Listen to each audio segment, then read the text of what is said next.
నిమీలిత నేత్రద్వయం, శ్రవణంతో దృశ్యం, వీణులతో వీక్షణం, వసంతవల్లరితో సుసాధ్యం. వసంతవల్లరికి స్వాగతం. ఈనాటి వసంతవల్లరిలో సుప్రసిద్ధ కథారచయిత్రి, కేంద్ర సాహిత్య అకాడమీ అవార్డు గ్రహీత శ్రీమతి అబ్బూరి ఛాయాదేవి గారు రచించిన కథ కర్త కర్మ క్రియ వింటారు.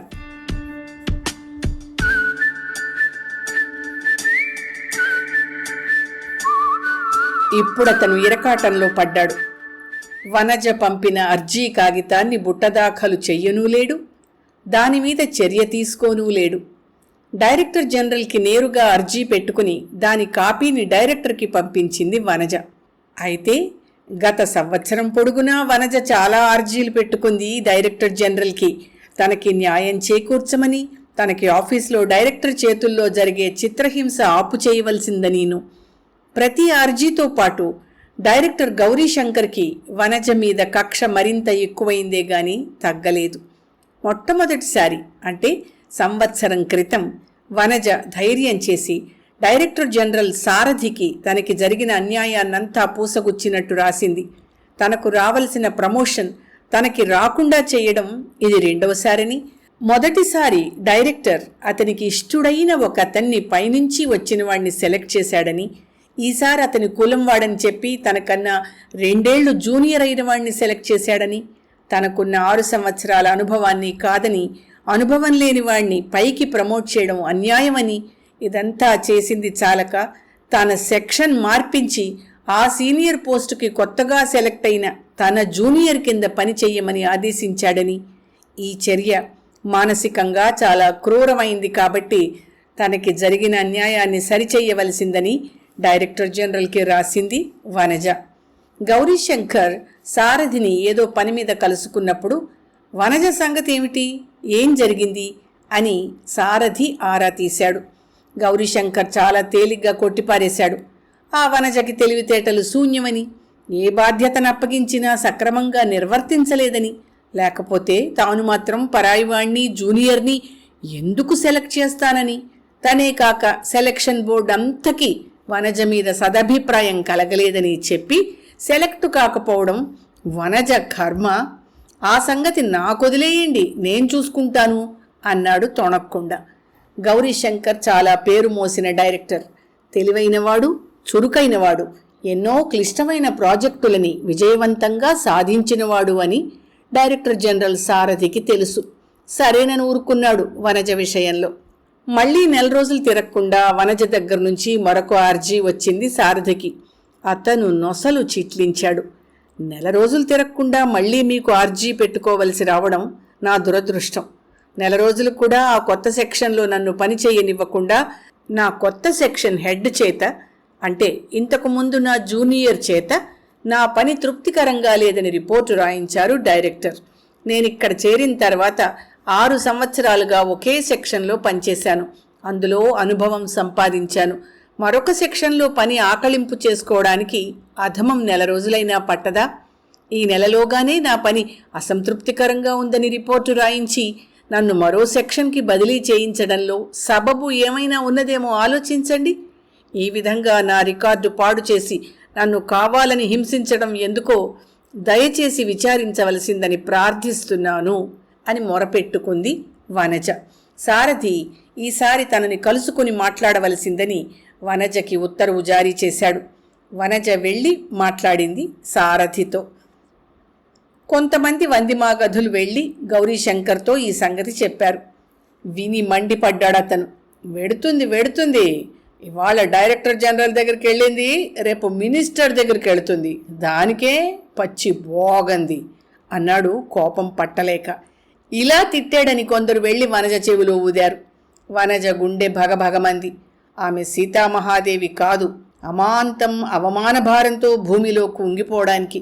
అలాగే స్థిరంగా నిలబడి మనస్సు రాయి చేసుకుంది. ఆ దెబ్బతో రాజీనామా ఇస్తుందేమో, ఒక పోస్ట్ అయినా ఖాళీ అవుతుందని ఆశించిన కొలీగ్స్ అందరూ నిరుత్సాహపడి మొండి ఘటం, సిగ్గులేదు అంటూ గొణుక్కున్నారు. వనజకి అన్యాయం జరిగిందని నమ్మిన ఏ కొద్దిమందో ఉన్నప్పటికీ డైరెక్టర్కి అప్రియులవుతారన్న భయంతో వనజకి దూరంగా ఉండేవారు కొందరు. వనజతో కలిసి కాఫీ తాగడానికి క్యాంటీన్కు వెళ్లే 2-3 పిలిచి గౌరీశంకర్ హితబోధ చేశాడు. అది తుచ్చురాలు, దాంతో తిరిగితే మీ కొరిగేదేమిటి? మీ మీద నాకెన్నో ఆశలున్నాయి, శ్రద్ధగా పనిచేయండి, మీకు మంచి పొజిషన్స్ వస్తాయి అని అభయం కూడా ఇచ్చాడు.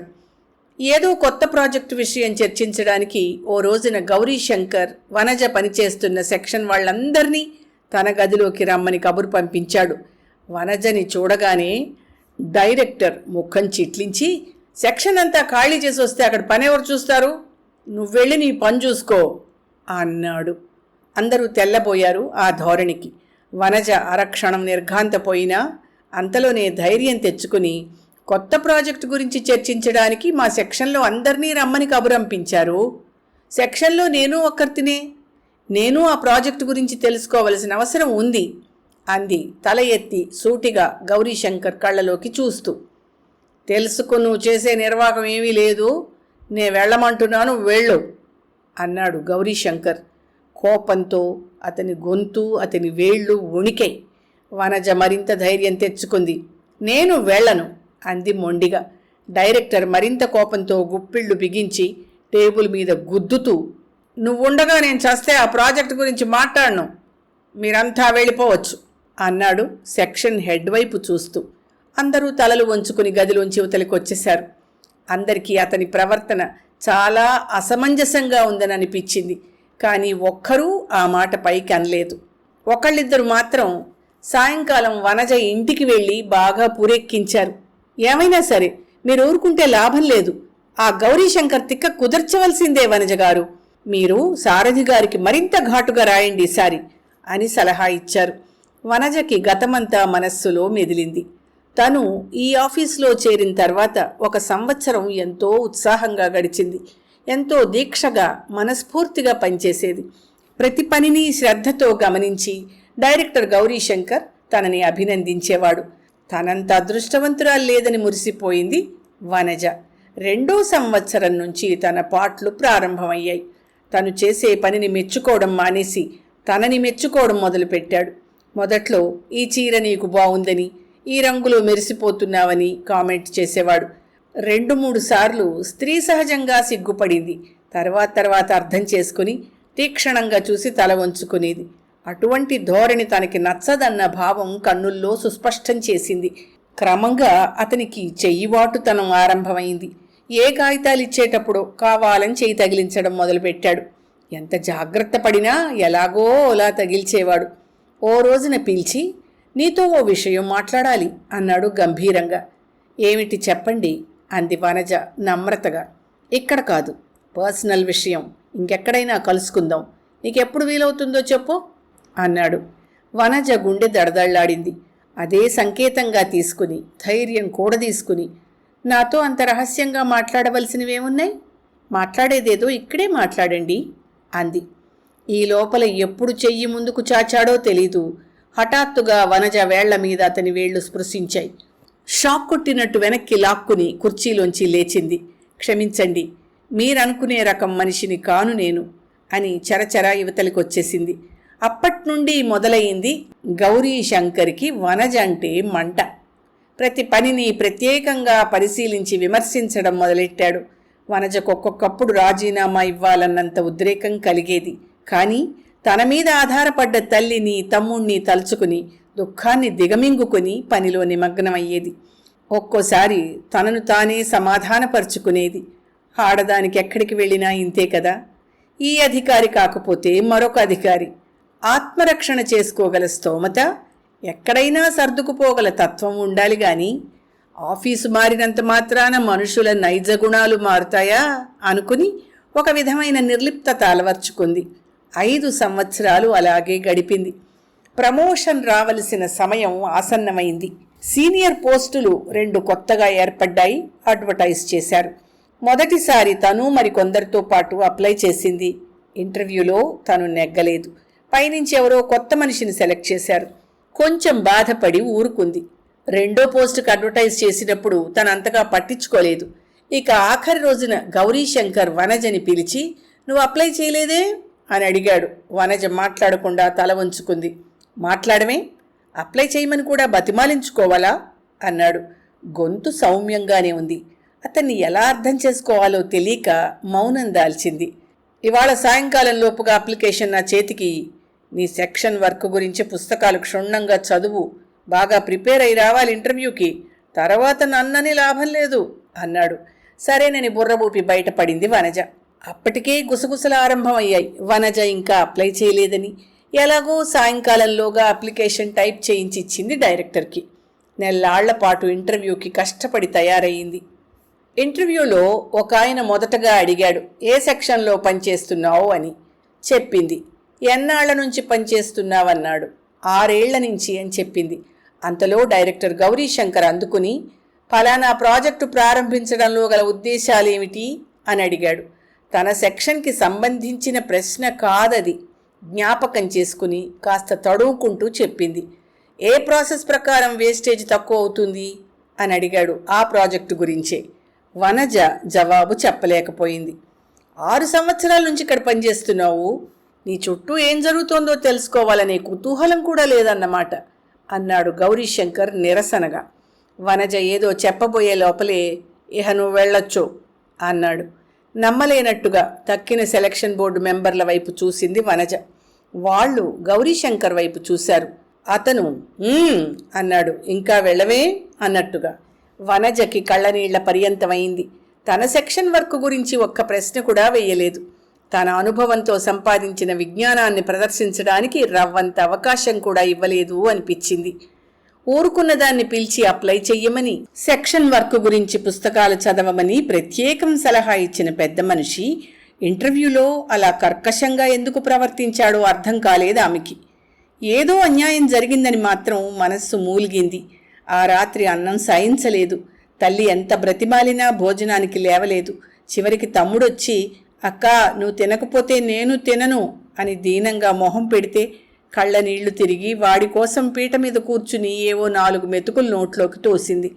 మర్నాడు ఆఫీసులో అందరూ అనుకుంటుంటే అప్పుడు అర్థమైంది తనకి జరిగిన అన్యాయం ఏమిటో. గౌరీశంకర్ తన కులం వాణ్ణి, తనకు కావలసిన వాణ్ణి ప్రమోట్ చేయడం కోసం వనజని కావాలనే ఇంటర్వ్యూలో చిన్నచూపు చూశాడని, బోర్డు మెంబర్స్కి ముందుగానే హింట్ ఇచ్చాడని అంతా గుసగుసలాడుకున్నారు. 7 కొండలవాడా, నేనేం పాపం చేశానని నాకు శిక్ష విధించావని వాపోయింది వనజ. 2 కొలీగ్స్ సాయంకాలం వనజ ఇంటికి వచ్చి అయాచితంగా సలహా ఇచ్చారు. మీరు ఊరుకోకండి, మీకు జరిగింది అక్షరాల అన్యాయం. డైరెక్టర్ జనరల్కి అర్జీ పెట్టుకోండి. ఈ గౌరీశంకర్ గీర అణుగుతుంది అన్నారు. ఎందుకొచ్చిన గొడవలేండి, ఏదో నా కర్మ. నాకు ప్రమోషన్ వచ్చే రాత లేదు. ఆయన మాత్రం ఏం చేస్తాడు అంది వనజ విరక్తిగా. మీరు అలా సన్యసిస్తే లాభం లేదు వనజ గారు. ఇవాళ మీకు జరిగింది అన్యాయం, రేపు మాకు జరుగుతుంది. మొగ్గలోనే తుంచాలి చీడపడితే. గౌరీశంకర్ మీకు అన్యాయం చేశాడు. మీరు మీ కర్మ అనుకుంటే లాభం లేదు. క్రియాపూర్వకంగా మీరు అతనికి పాఠం నేర్పాలి అన్నారు వాళ్ళు. అనడమే కాదు, ఏవేం రాయాలో కూడా వాళ్లే చెప్పి డైరెక్టర్ జనరల్కి వనజ చేత అర్జీ పెట్టించారు. కాపీ డైరెక్టర్కి వెళ్ళింది. అప్పట్నుంచి మొదలైంది డైరెక్టర్తో ప్రచ్ఛన్న యుద్ధం. అదంతా మనసులో మెదిలింది వనజకి. డైరెక్టర్ తన సెక్షన్ వాళ్ళందరినీ కొత్త ప్రాజెక్ట్ చర్చించడానికని పిలిచి తనొక్కత్తనే వెళ్ళిపోమ్మనగానే వనజ మనస్సు కుతకుతలాడింది ప్రతి కక్షతో. ఈ సంగతంతా పూసగుచ్చినట్టు డైరెక్టర్ జనరల్ సారథికి రాసింది. క్రిందటిసారి తను ఆయన్ని కలుసుకున్నప్పటి నుంచి నలుగురి ముందు తన గురించి ఉచ్చరించరాని నీచమైన మాటలు మాట్లాడుతున్నారని, తనతో కలిసిమెలిసి తిరగద్దని తన కొలీగ్స్ అందరికీ నూరిపోస్తున్నారని, ప్రతి విషయంలోనూ తనని ప్రత్యేకంగా కించపరుస్తున్నారని, ఈ చిత్రహింసని అరికట్టవలసిందని, లేకపోతే తాను ప్రాణత్యాగం చేయవలసి వస్తుందని, అందుకు బాధ్యత ఎవరిదో తను వివరించనక్కర్లేదని ఘాటుగా రాసింది. సారథి ఈసారి గౌరీశంకర్ని పిలిచి, ఏమిటయ్యా ఇదంతా? ఆ వనజంటే మీకెందుకు ఈ కక్ష అన్నాడు నవ్వుతూనే. గౌరీశంకర్ కూడా అదేదో జోక్ అయినట్టుగా పక్కపక్క నవ్వేసి, ఏమిటండి మీరు కూడా అదే మాట అంటారు? అధికారులు అన్న తర్వాత ఇలాంటి వాళ్ళని ఎంతమందినో ఎదుర్కోవాల్సి వస్తుంది. చాకులాంటి యువకుల్ని సంస్థలోకి తీసుకురావాలని, సంస్థని వృద్ధి చేయాలని, దేశ సౌభాగ్యానికి పాటుపడాలని మీరే ఉపన్యసిస్తూ ఉంటారు కదా.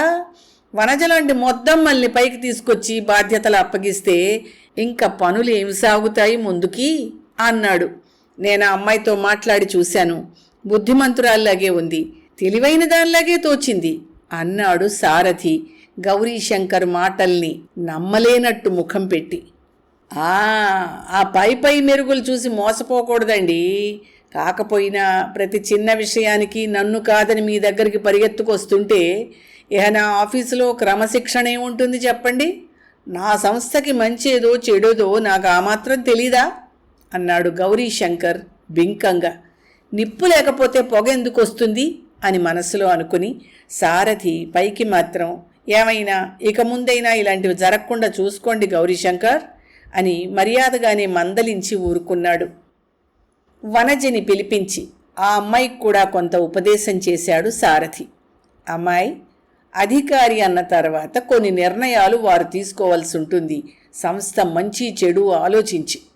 అందులో ఎవరికో ఒకరికి ఎప్పుడో ఒకప్పుడు అన్యాయం జరిగినట్టు అనిపించక మానదు.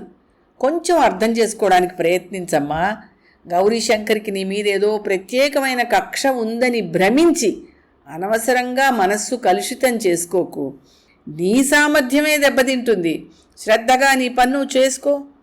నీకే విధమైన అన్యాయం జరగకుండా నేను చూస్తానుగా అని అప్పటికి అభయం ఇచ్చి పంపించాడు డైరెక్టర్ జనరల్. 6 నెలలు కాస్త ప్రశాంతంగా జరిగిపోయాయి. గౌరీశంకర్ కాస్త ఒళ్ళు దగ్గర పెట్టుకుని నోరు కట్టుకుని వనజని పట్టించుకోనట్టు నిర్లక్ష్యంగా మాత్రం ఉంటూ వచ్చాడు. ఈ లోపల ప్రసాద్ అనే అతను సొంతంగా స్కాలర్షిప్ సంపాదించి జర్మనీ వెళ్ళాడు ట్రైనింగ్ కోసం.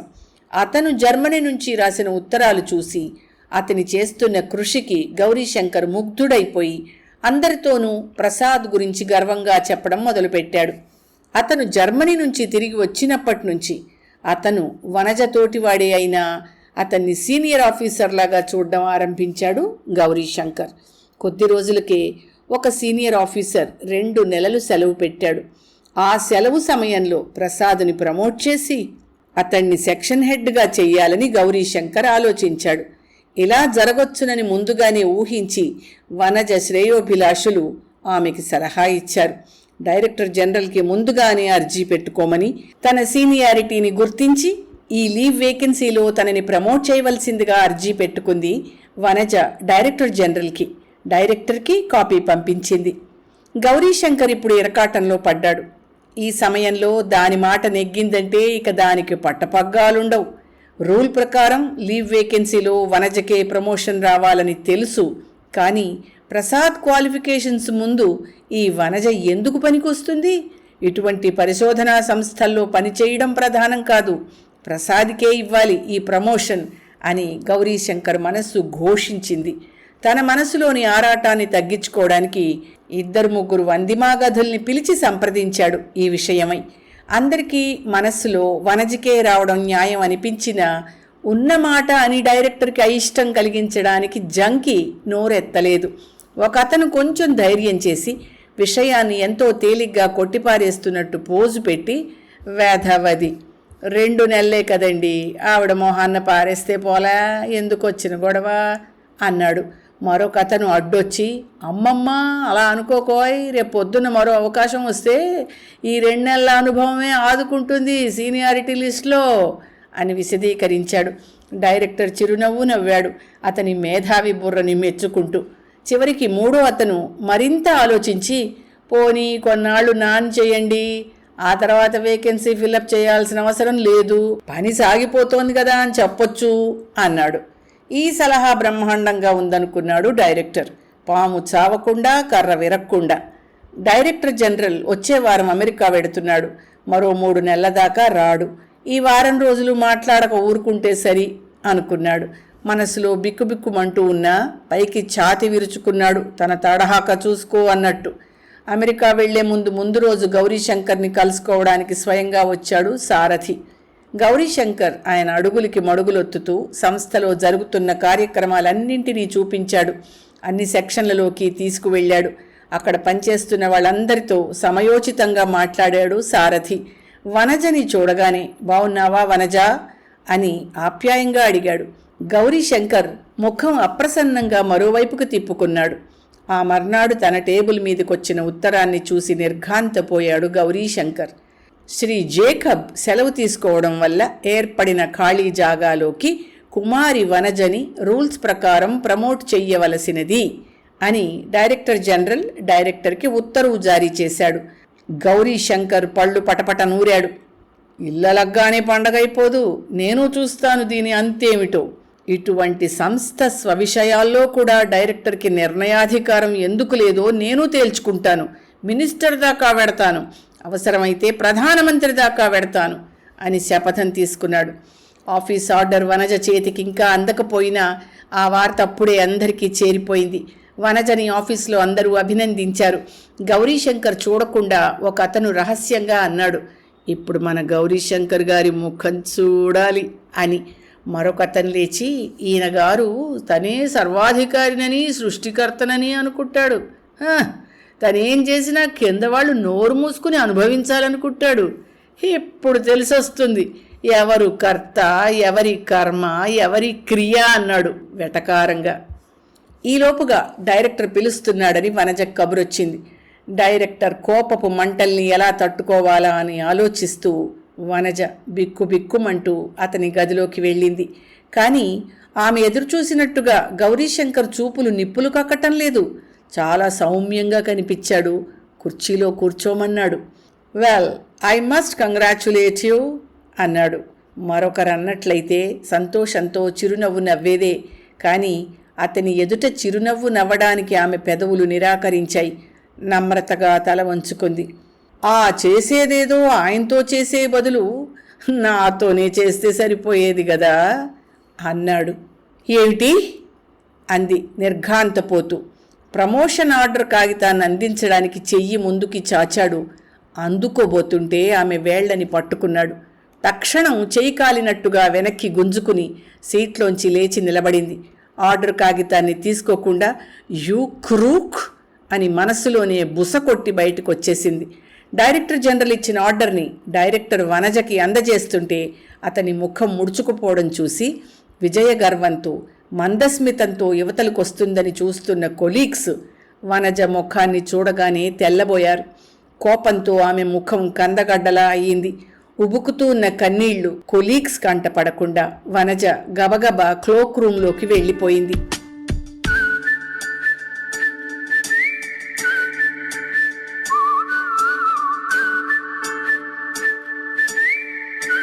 వసంత వల్లరిలో సుప్రసిద్ధ కథా రచయిత్రి, కేంద్ర సాహిత్య అకాడమీ అవార్డు గ్రహీత శ్రీమతి అబ్బూరి ఛాయాదేవి గారు రచించిన కథ కర్త కర్మ క్రియ విన్నారు. ఈ కథ 1975 జ్యోతి దీపావళి ప్రత్యేక సంచికలో ప్రచురితమైంది.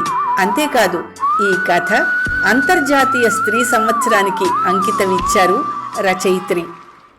వసంత వల్లరిలో ఇవాల్టి కార్యక్రమం మీకు నచ్చిందని ఆశిస్తున్నాను. అందుకే లైక్ చేసి మీ మిత్రులకు బంధువులకు లింక్ను షేర్ చేసి మీ అమూల్యమైన అభిప్రాయాన్ని నాకు కామెంట్ బాక్స్లో తెలియచేయమని, వసంత వల్లరికి సబ్స్క్రైబ్ చేయమని విన్నవించుకుంటూ మీ వసంతలక్ష్మి అయ్యగారికి సెలవు. మరి థ్యాంక్ యూ. వసంత వల్లరి మిత్రులు, శ్రేయోభిలాషులు, వీక్షకులు, శ్రోతలు అందరికీ ఒక విజ్ఞప్తి. గతంలో లాగానే ఎప్పటికప్పుడు నా కథలను విని స్పందన తెలియచేయమని కోరుతూ, నేను చదివిన కథ మీకు బాగా నచ్చినట్టయితే తప్పకుండా హైప్ ఆప్షన్ నొక్కి నన్ను ప్రోత్సహిస్తారు కదూ.